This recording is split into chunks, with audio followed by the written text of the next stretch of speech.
My today's talk is about the knowledge and then the basic fundamentals of Islam, which is our Aqeedah. Aqeedah is something like, there is a building, and if the base of the building is not strong, and you will feel the vibration in the building, and sometime it will collapse, and anything happen. The fundamentals of our Islam is the main Aqeedah, which is La ilaha illallah Muhammad Rasulullah. So let's talk about the first part, which is La ilaha illallah. Now, if I ask you, explain me about how would you define the word ilah? Who would answer me that? God. Who are you going to answer? What is it? Explain me. Come here.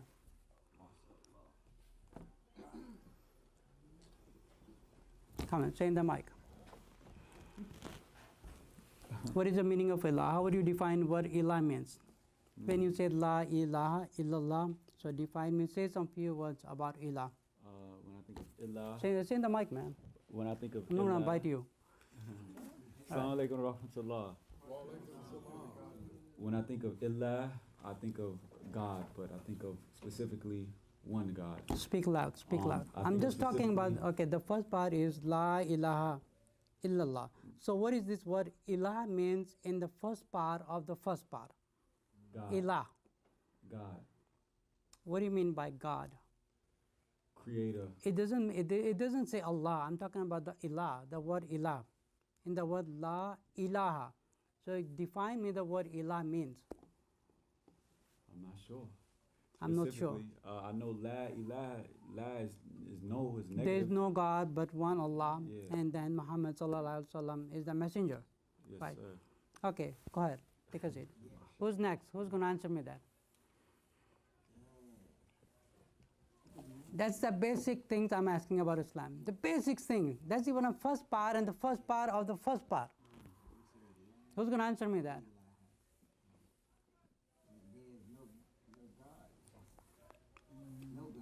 Nobody knows. Who's going to answer me? What about from the sisters? Somebody send me a message from there.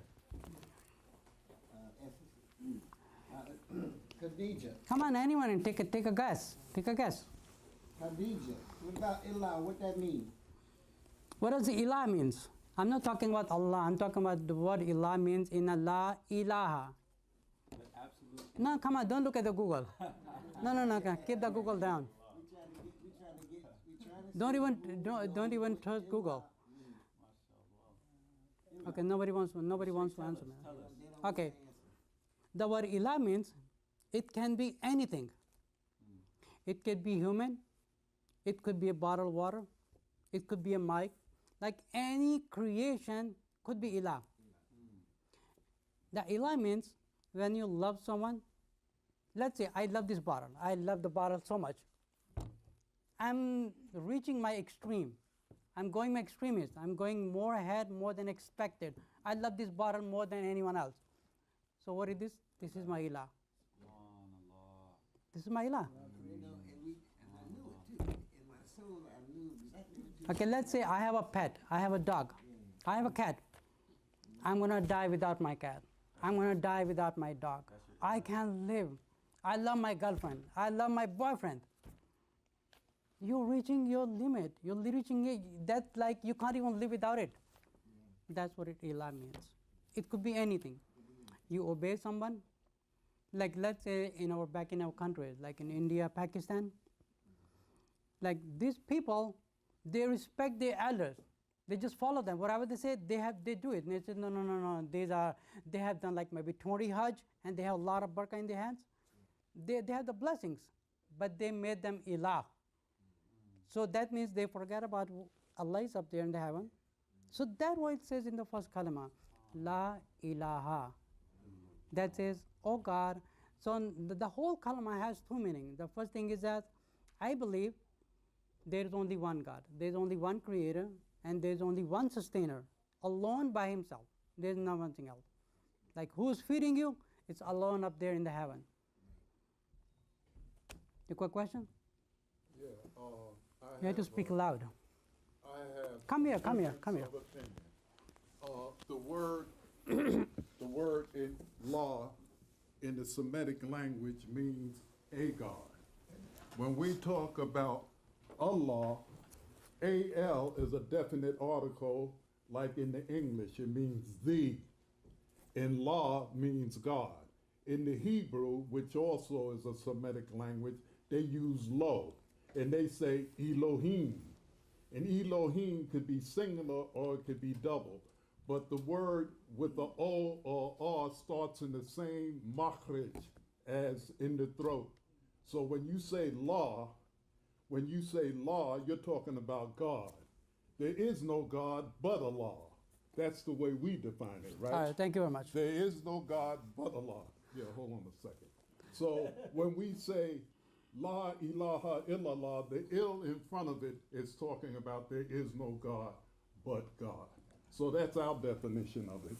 And there are many interpretations in Arabic, and that has to do with the way you can interpret Arabic, because one word in Arabic can be interpreted 4 times in English. All right, so I'm going to continue. The word ilah, it could be anything. Like the first thing we have to believe, there is no ilah. Like there is no other creator of the universe. And only Allah knows like how many universes are there. And we believe there are many universes. As it says in the first surah and the first chapter and the first verse, Alhamdulillahi Rabbil Alameen. All praises to one God. And that's like if we try to translate and to understand the first verse. This is something same as a kalima. Like when we say La ilaha illallah, there is only one God. That means we love, we respect, and we obey one creator. And the whole universe is created by one Allah. There is no second creator. That we truly believe 100%. We do not believe there is someone who is partnered with, na'uz billah, with Allah subhanahu wa ta'ala. It's only Allah alone by himself. It's no one else. And the second thing, and we have to believe, the first thing we believe that he is alone creator. And the second definition of that is we make a promise that I promise to Allah that I will obey your commandments. And I will not obey anyone, and I will not respect anyone, I will not follow anyone except your commandment. You are alone that I will follow. And what is that? Our Holy Quran. We have to follow what it says in there. And the second part of the kalima is Muhammad Rasulullah sallallahu alaihi wasallam. And the first definition of that kalima is we believe that Muhammad sallallahu alaihi wasallam is his messenger. And the second definition of that, we promise, in the first word, we promise to Allah that you are only alone, sustainer. And the second definition is that we promise that we will follow your commandments only. Now that's the second definition. And the second part of the kalima is Muhammad Rasulullah. The first definition is we believe that the Muhammad sallallahu alaihi wasallam is his messenger. And the second definition is we promise to Allah that we will only follow your messenger. We will not follow anyone else. Either it could be a scholar, it could be an imam, it could be mufti, or whoever. Even somebody has a lot of blessings in his hand, we cannot follow him. Because we have to believe in Muhammad sallallahu alaihi wasallam.